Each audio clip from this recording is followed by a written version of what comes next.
People begin aging the second they are born. However, as our world develops, new attitudes and medical advancements have resulted in an aging population in Australia and other developing countries around the world. The generational changes of social attitudes resulting in young men and women choosing to remain single, marry at later ages, and delaying or refraining from having children to remain in the workforce has resulted in universally low fertility rates. Simultaneously, emerging health advice and various technological advances and healthcare have resulted in a decreased mortality rate. These factors have caused the aging population that we are currently experiencing in Australia. As people are living longer, there are considerably more aged people in Australia than ever before.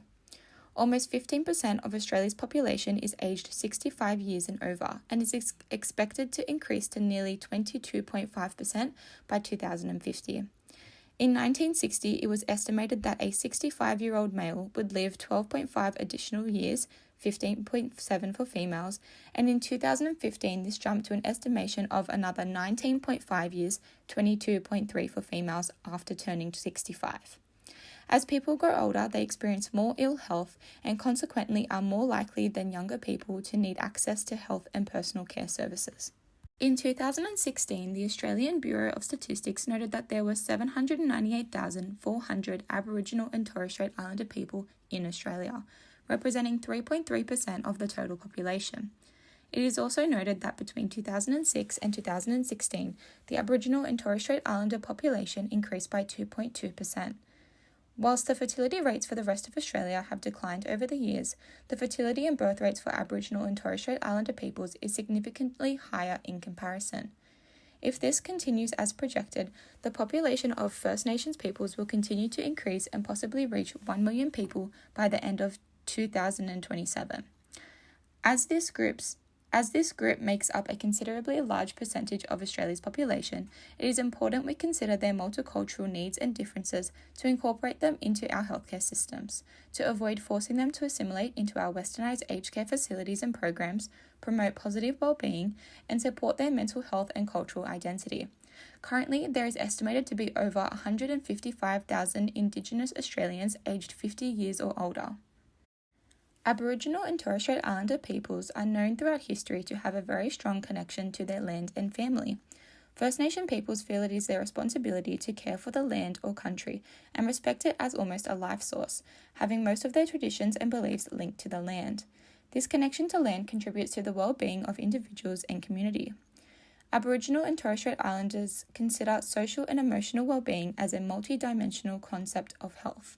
This includes mental health and well-being made up from connection to land or country, culture, spirituality, ancestry, family, and community. This strong connection to country is a contributing factor to why many Aboriginal and Torres Strait Islander peoples refrain from accessing health and other care services. Their different values and beliefs are often not considered in Western healthcare systems, and as a result discourages them from accessing services at all or accessing services long after initially needed. Many elderly Aboriginal and Torres Strait Islander individuals often choose to continue living either with their families or on their own until they pass. However, without the support from family members or community, this is incredibly difficult. It is our role as future social workers to attempt to bridge the gap in our healthcare system and other services to ensure all the needs for elderly Aboriginal and Torres Strait Islander peoples are being met. Jimmy is a 90-year-old Burramattagal man who is currently living on his own in the Parramatta region. Jimmy has lived in his home for 65 years and lived with his wife until she passed away 4 years ago. Jimmy and his wife used to care for each other. However, since his wife passed, Jimmy has struggled to care for both his home and himself. Due to Jimmy's age, he has begun to slow down, having issues with his mobility, controlling his bodily functions, mainly his bladder, struggling to walk, get out of bed, shower on his own, get changed, cook and clean. As a result, Jimmy's hygiene has deteriorated, and he often spends a lot of time in his own filth.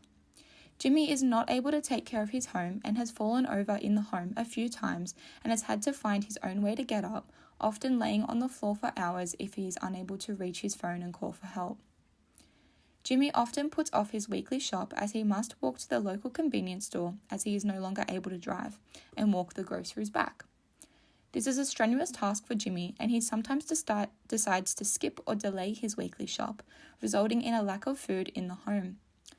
Jimmy is not good with technology and does not have anyone to assist him with technology that may make some of his tasks easier within the home. Jimmy does not have any children, and whilst he used to be very involved with his community, the Burrumadugul people, a clan within the Darug people, his lack of mobility has resulted in his inability to travel to community gatherings and events. Jimmy has not been involved with his community since his wife died 4 years ago, and both his wife passing and distancing himself from his community have led to Jimmy becoming depressed. Jimmy is struggling more and more as he ages and requires social work intervention to assist him. One time, Jimmy was rushed to the hospital as a result of falling down again. Social worker at the hospital stepped in after understanding the situation. Jimmy's hospital social worker earned his trust and revealed his need for aged care service following several emotional and mental interventions. After obtaining Jimmy's consent, the social worker soon contacted my aged care center. Jimmy is referred to them for an assessment directly after the creation of his My Aged Care client record. This will allow Jimmy to be evaluated for eligibility to receive Commonwealth-funded support and services. Aged care assessments are provided by the Regional Assessment Service, RAS, and Aged Care Assessment Program, ACAP. RAS assists clients with entry-level needs, and ACAP assists those with more complex needs. The review will be conducted by a ASET within 48 hours due to the severity of the circumstances. Based on Jimmy's needs, ACAP will recommend government-bound care and support options, such as home care packages, nursing homes, and short-term care facilities. The assessor will conduct a face-to-face comprehensive assessment with Jimmy in the hospital based on his health, medical history, physical requirements such as Jimmy's functional ability, psychological needs such as his mental condition, social needs, and other special needs and concerns. For instance, Jimmy's cultural belief and language issues. During the assessment, a conversational approach will be adopted when interacting with Jimmy. This includes employing motivational interviewing techniques such as expressing empathy and eliciting self-motivation strategies. Utilizing active listening skills and avoiding culturally inappropriate actions, as in Jimmy's case, avoiding eye contact in the spirit of respecting for First Nation culture. As a result, the ACAT may approve Jimmy for a home care package. There is also a possibility for residential care. After the assessment, the ACAT will develop a support plan that summarizes assessment findings, goals, and recommendations. Additionally, if Jimmy agrees to residential care, the hospital social worker will help him connect to Centrelink's Financial Information Service, FIS. The FIS officer will calculate how much Jimmy has to pay for aged care.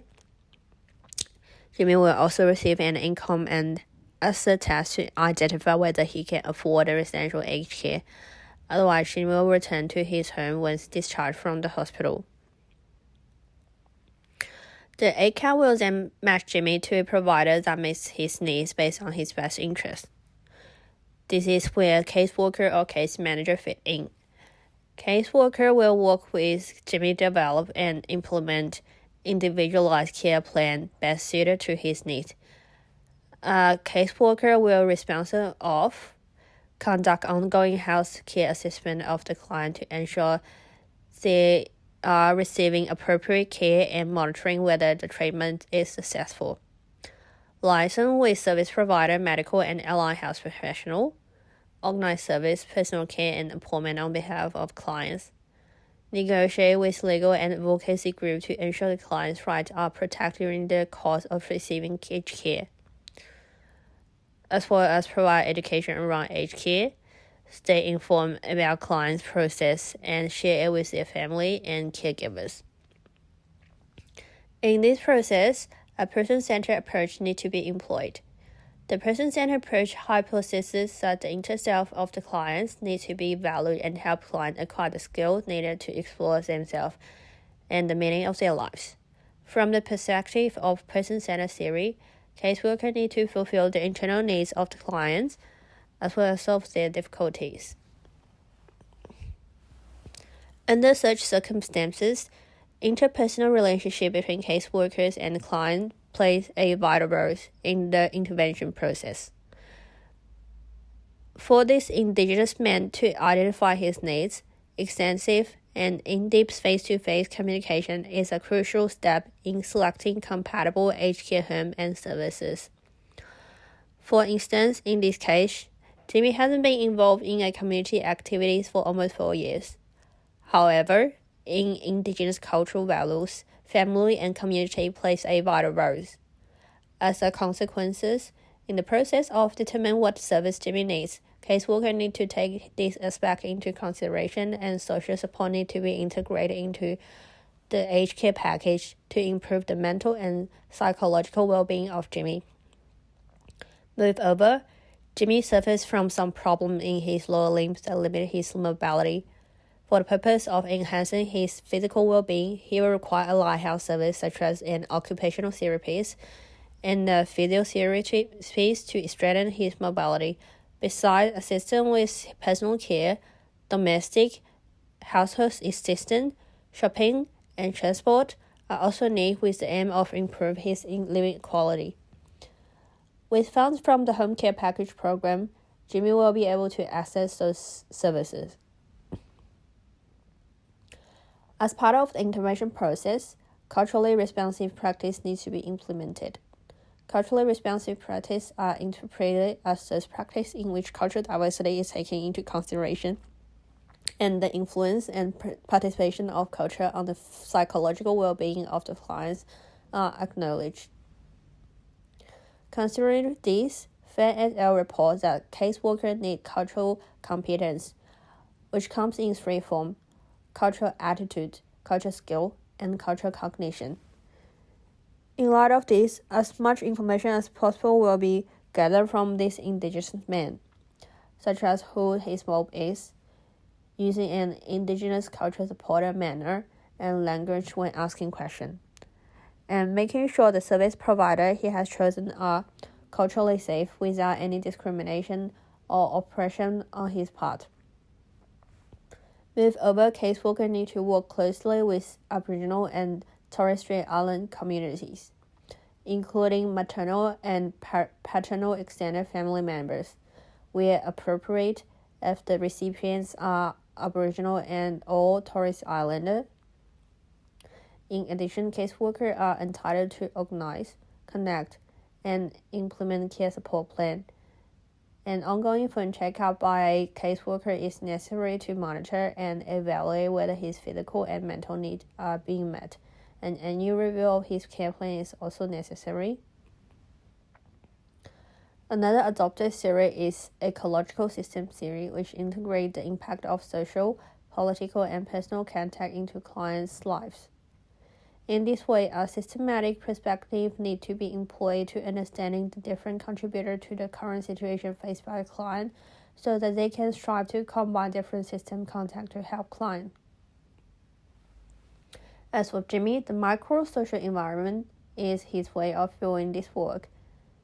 His taken for granted way of doing things via cultural pattern and environment. This is an important concept to grasp in order to provide more benefit than harm to Jimmy.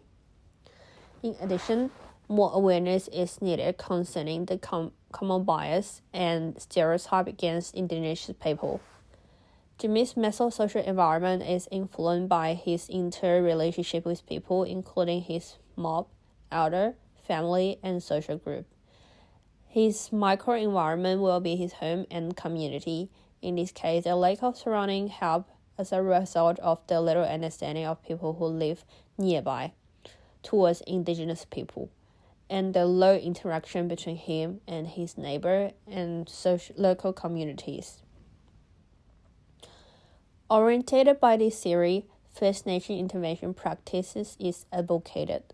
First Nation intervention practice assumes that the life of First Nation people are significantly and negatively impacted by the social, economic, and historical contexts that eventually lead to their marginalization. In addition, they also share a diverse cultural and behavioral habit with those who are not Indigenous.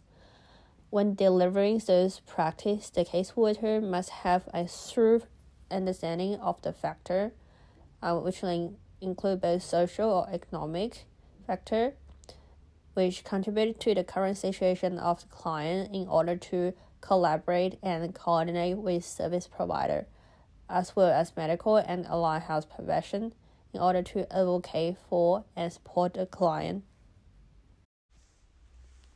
Social needs are essential human needs, including the human need for love, belonging, and acceptance. This intervention aimed to integrate the neighborhood and community in supporting holistic care of our client and other clients with the same challenges. Meaningful social relationships and active social lives are important determinants of successful aging, which has subjected his social isolation and loneliness. As the social work practitioners assigned to work his case, our goal was to identify community based intervention practices to help solve his problems. Community based intervention services. They are designed to help elder adults remain in their homes safely. Community based or work intervention refer to intervention that combine individual and environment change strategies across multiple settings to prevent dysfunction and promote well-being among population groups in a defined local community. The purpose of the community intervention was to address the problems faced by elder people like my client by addressing their issues. This was encouraged by the ethical point of view of reasonable offering prevention to all community members and stimulating cultural changes. The aim of adopting a community-based intervention practices for our client was to decrease the level of social isolation and improve the mental health being of our client. Individualist reformist view. We adopted this view in helping our client. It is also known as maintenance approach. The reason why we adopted this view in the community work intervention strategies of our client's problem is to ensure that our client's needs are met and that his access to service delivery is improved. Typology of community-based intervention and strategy.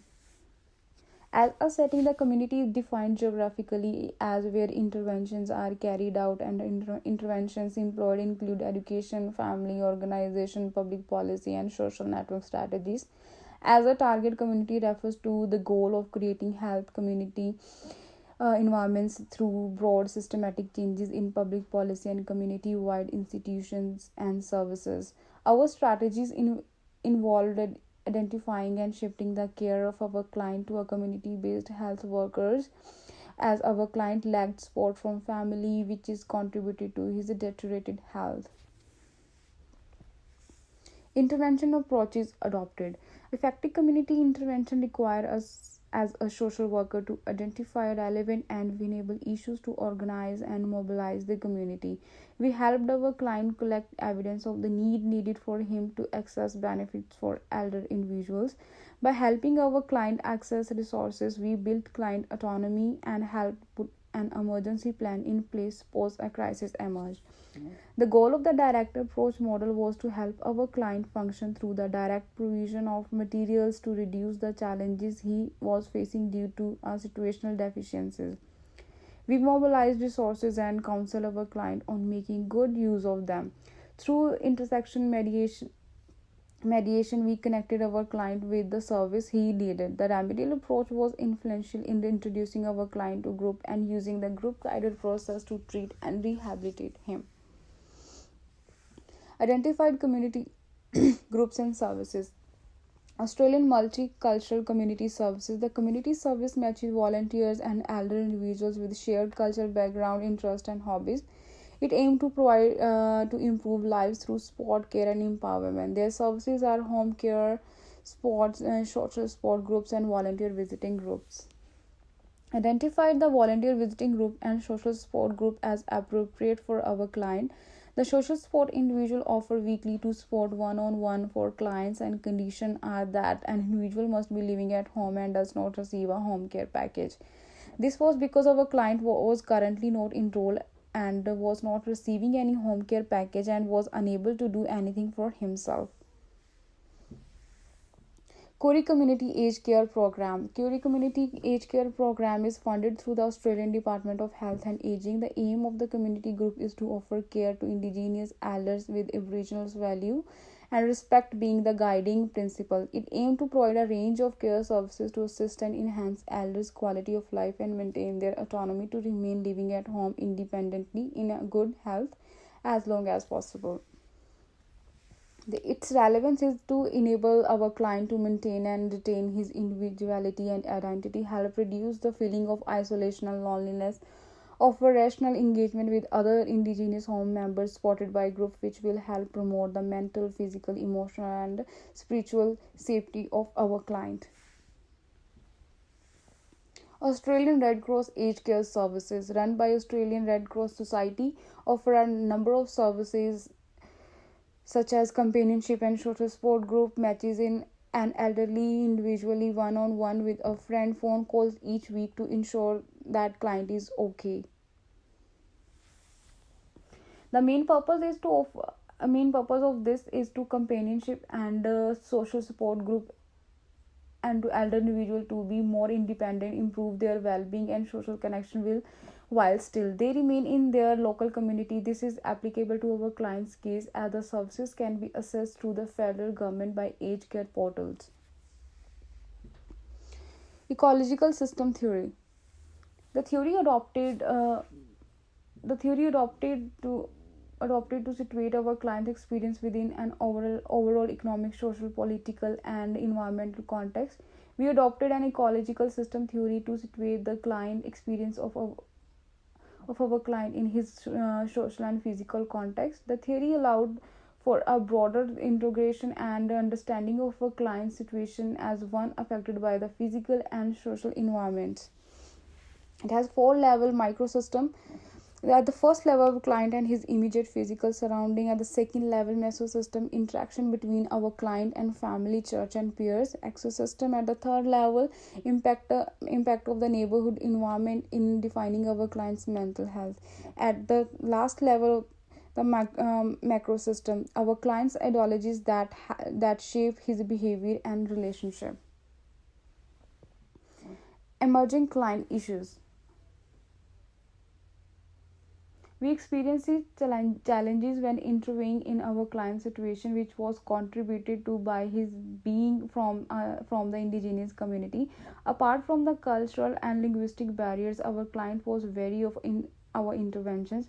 We convinced our client that the actively needed help despite his struggle to retain his traditional culture and resist intervention.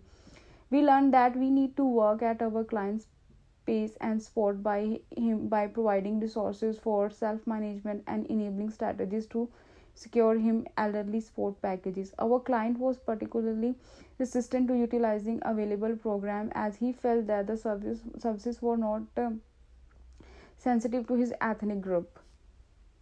Emerging ethical concerns. Some of the ethical issues that occurred when working with our clients are informed consent and confidentiality. On informed consent, the issues was ensuring that our client could understand the consent form and make independent decisions regarding his treatment option and service to be offered. Issues concerning confidentiality revolved around community support services and other relevant professionals. The ethical concern was on stretching our professional boundaries on multiple relationships as our client had accessibility and mobility barriers. Competence and the special issues as a concern were on recommendation of services like respecting culturally informed beliefs and group therapy to our client, which arose ethical dilemmas. Implication for social work practice. As elderly individuals want to play a meaningful and active role in their lives, including being part of community, network, or neighborhood. A diagnosis of the contributor of the health condition of our client was lack of sense of purpose or meaning in their life and isolation.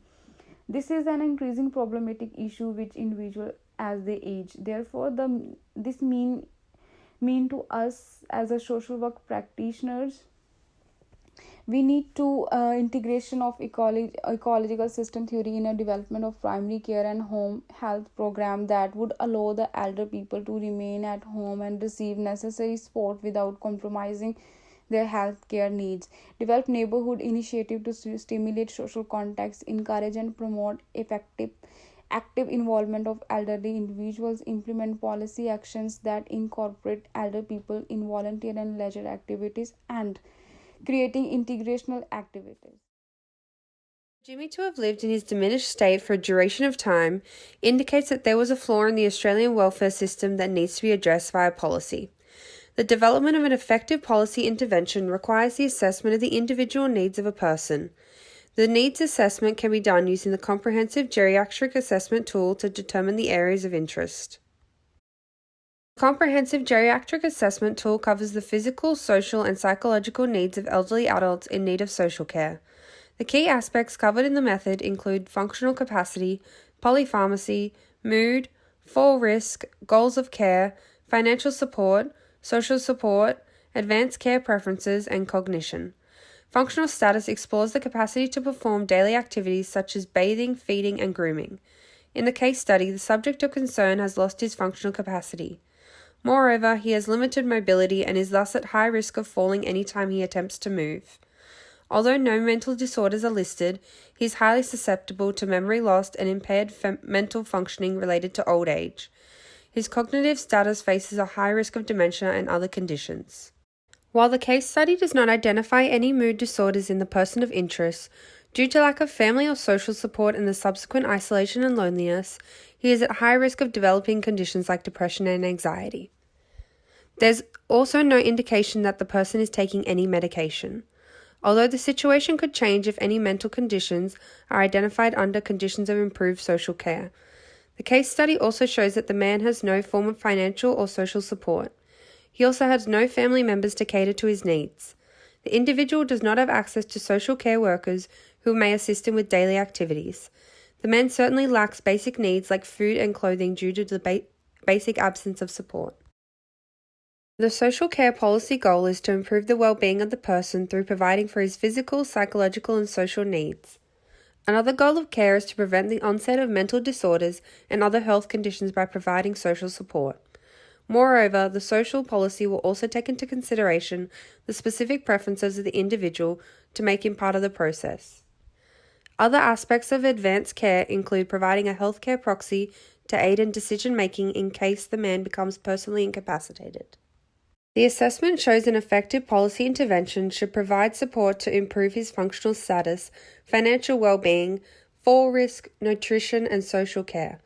Also, need for management of his mood status, future medication needs, cognition, and personal preferences.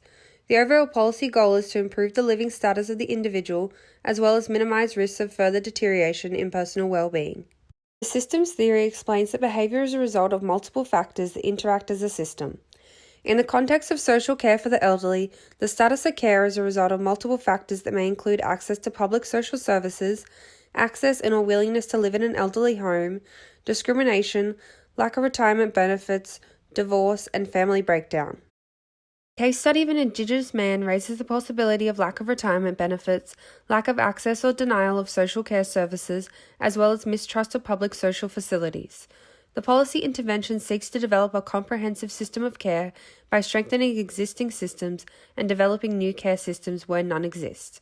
The basic principles of the policy include equality, need, equal opportunity, and freedom and rights.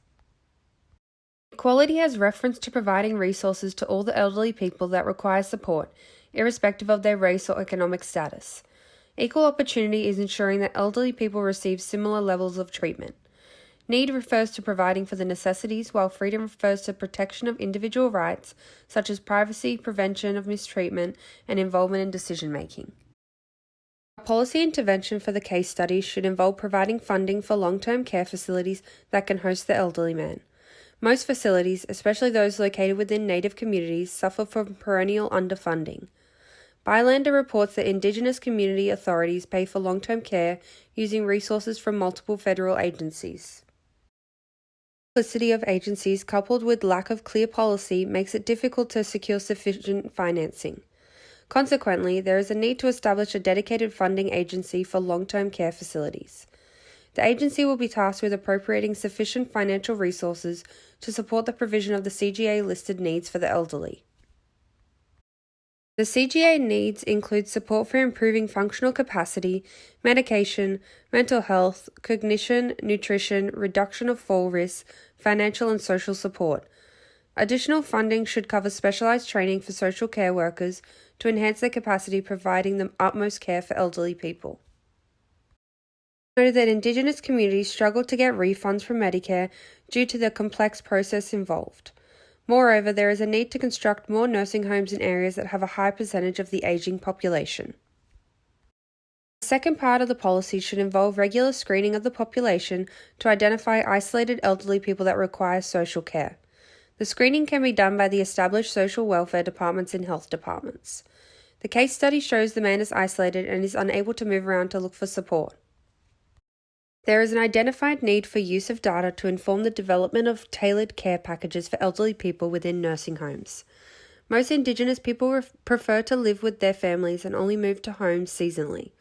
Creating a homely environment within the nursing home is paramount to encouraging the elderly to seek social care services. Moreover, care services should be tailored to the individual needs as well as preferences. There is also a need to provide monetary benefits to elderly people within nursing homes. That financial support can help them to purchase extra care benefits that are not offered within the public social care system. In recounting the case of Jimmy and his need for social work interventions, it became clear there was a greater need for services and policy directed towards the ageing Australian population. Our research has revealed that social policy interventions should prioritise increased, regular funding for nursing homes through the creation of a dedicated funding agency. The agency can be established at the federal level as well as the state level. The funding should cater to all physical, social, psychological and financial needs of the elderly people. Further, isolated ageing people should be located through population screening processes. In the case of Jimmy, by providing him with an assessment for services available and linking him with community groups, his overall well-being can be improved.